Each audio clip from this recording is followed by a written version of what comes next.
Hey guys, and welcome back to another episode of Federico Talks Watches. Today, I'm once again answering some of your questions, like what jobs do people do to afford ultra luxury watches, and what do I think of the MB&F Mad 1? All that and way more in today's episode. Now, of course, before we get started, customary wristwatch check. Today, I'm wearing my Piaget Polo 45 Flyback Chronograph GMT. Haven't worn it in a long time, but I absolutely love it.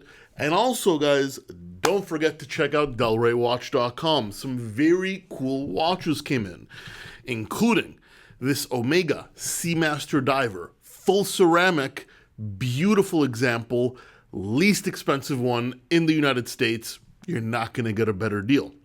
We also got in a very rare, almost never seen Romain Jerome spacecraft, this futuristic jump hour watch for a mere fraction of its original price, and as I believe it's the only one on the market at the moment. For somebody that wants a little bit more classic, we got a beautiful 2023 Rolex Datejust with the motif dial. Fantastic deal as well. Full box, full papers. All that and way more at DelReyWatch.com, the best place for a watch geek to buy a watch. Link in the description below. Anyway, guys, these are the questions you asked me on Instagram at Federico Talks Watches. You know the spiel. A few times a month, the Q&A picture pops up. When I get enough questions, I take the picture down. Please do not DM me. I do not check them. And we're going to start in no particular order with Rich Dav 8500. And he says, how important is service? Should a watch be service if it's working fine? Service is very important for the proper functioning of a watch. But unlike what a lot of brands would scare you into so they can get your money, you should not service a watch, in my opinion, if it's working perfectly fine, unless it's a very, very, very, very rare and very, very, very complicated watch that you just have to be super anal about. But most of the time, your watch will tell you when it needs service. It'll either slow down in timekeeping, the crown will stiffen up, it'll just feel gunked up if it's a chronograph, or it'll just stop working. And that's fine. Now, some people say you should do preemptive service so you don't wear out the parts. You know, in 99% of watches, the parts are either generic or pretty inexpensive. So if you have to replace a part or two in the movement, most companies do that free of charge. Now, there's something to be said if you own a minute repeater or something extremely rare, you want to preemptively service it and maybe do it in intervals of 5 years. Yes, I understand that. But in my opinion, there's absolutely no reason to service a watch, even if it's been 15 years, if it's running fine. Yes, get the gaskets checked, get a water pressure test. Most ADs will even do that for free. But to give a watch brand $1,000 every 5 years just because they tell you you should, it's completely asinine. Krabby Pabby.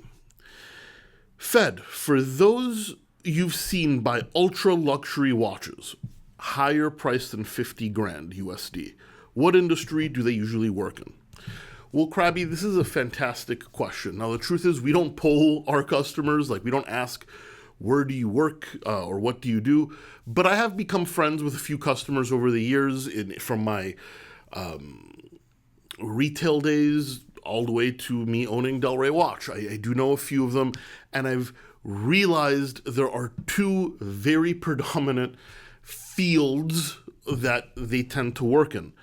The second one, it's still very predominant, but it's in the minority. The first one is the biggest, but the second one I would say is finance. A lot of equities traders, futures traders, hedge fund managers, something I don't know much about, but the finance world, I have a lot of customers that buy watches in the ultra luxury segment that work in that.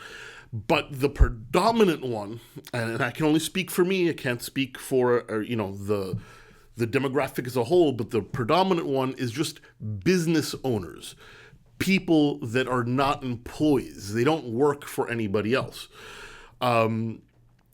and a lot of these guys, at least my friends, they own finance companies, some of them own construction companies, some of them own car dealerships. I've got a couple that own laundromats.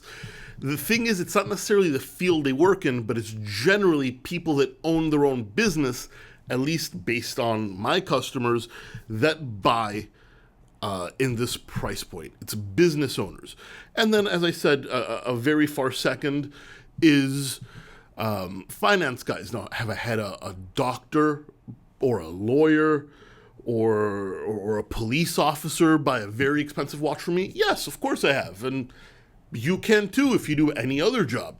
But you ask me what have I seen that's like in common? I've seen a lot of business owners and to a much lesser degree financiers purchase in this price point.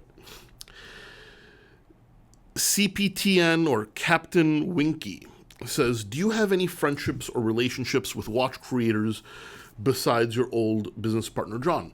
Of course I do. I know most of the creators and have a fairly friendly relationship with most of them. I'm very good friends, very close to Adam Golden from Menta Watches, who's also a dealer.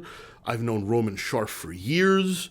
I know the Time Teller. I've spoken to Teddy Baldessar. I've spoken to Mark from Long Island Watch. Bruce Williams, of course.